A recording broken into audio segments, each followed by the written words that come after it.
All right, guys, so what you're going to be learning about today is three new trig functions, and it's a pretty basic concept. You just have to remember which functions go with which of the original three trig functions, but we're going to practice evaluating these just like we would our regular three trig functions, and you can use your unit circle to help you do this. So what you're going to do first is make a table to hold the values of the three primary or the major trig functions that we've been using, evaluated for pi over 6, pi over 4, and for pi over 3. So what I mean by that is let's evaluate sine of theta and cosine of theta and tangent of theta for each of these angles. So pi over 6, pi over 4, and pi over 3. And I think that a table just helps us organize our work a little bit. All right. So what you can do is pause the video and fill these in. This should be really fast now that you have the unit circle. It's as easy as just saying, what is the y coordinate at pi over 6? What is the y coordinate at pi over 4? What is the x coordinate at pi over 3? And so on. So that's a pretty fast process. With tangent, it's a little trickier because we're dividing these two coordinates. But go ahead and fill in your table, and then you can play the video and see to be sure that you did it correctly.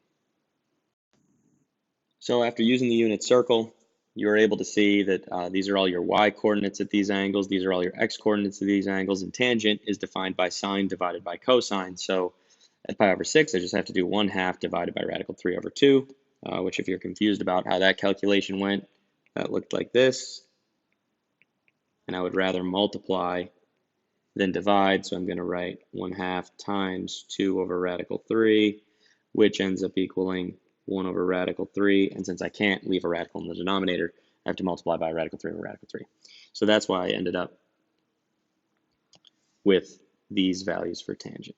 Okay, so now what we're going to do for each of these values is calculate their reciprocal values, and we'll start by just doing that for pi over 6. So let's start by taking the reciprocal of sine, 1 over sine of pi over 6.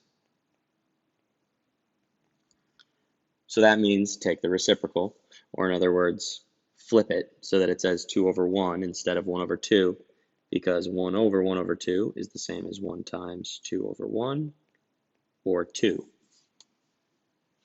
So the reciprocal of sine of pi over 6 is 2, and that function has a name.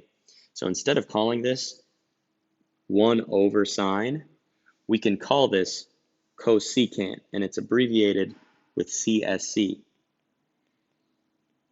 So this is a new function called cosecant.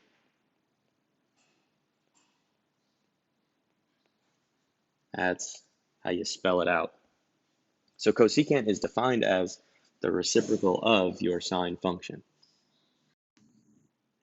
We also could take the reciprocal of our cosine function instead. So what would that look like?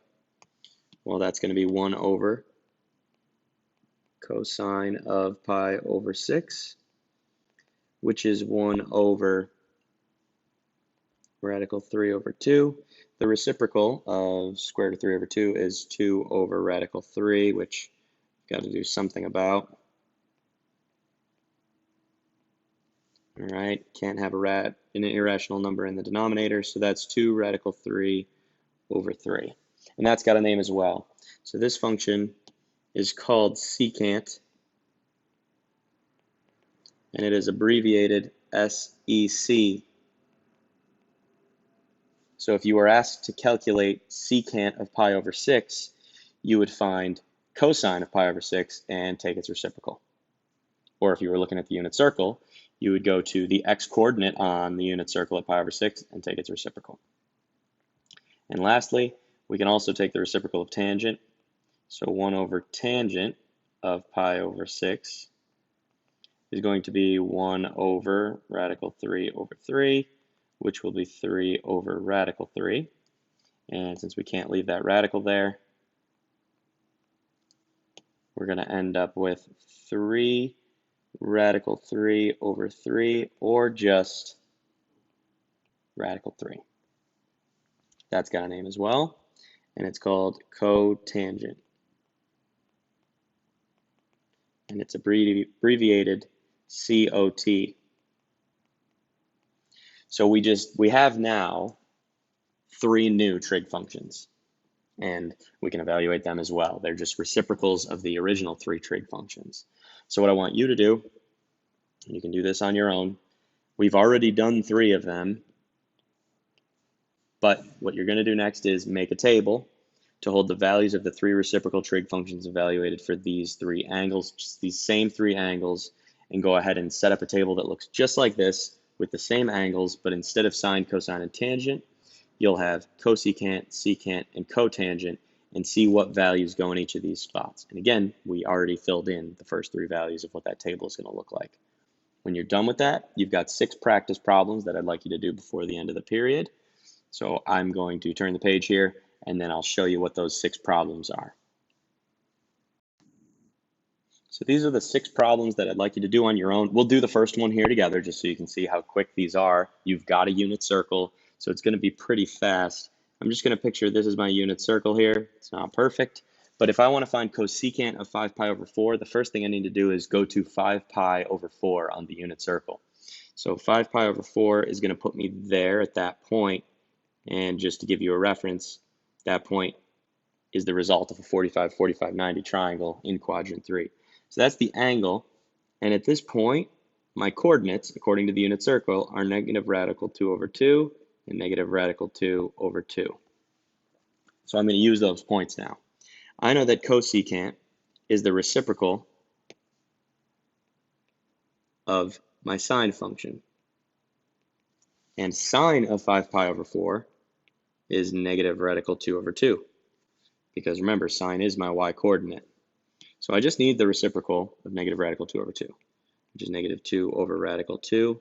I can't leave it like that, though. So I'm going to multiply that by radical 2 over radical 2.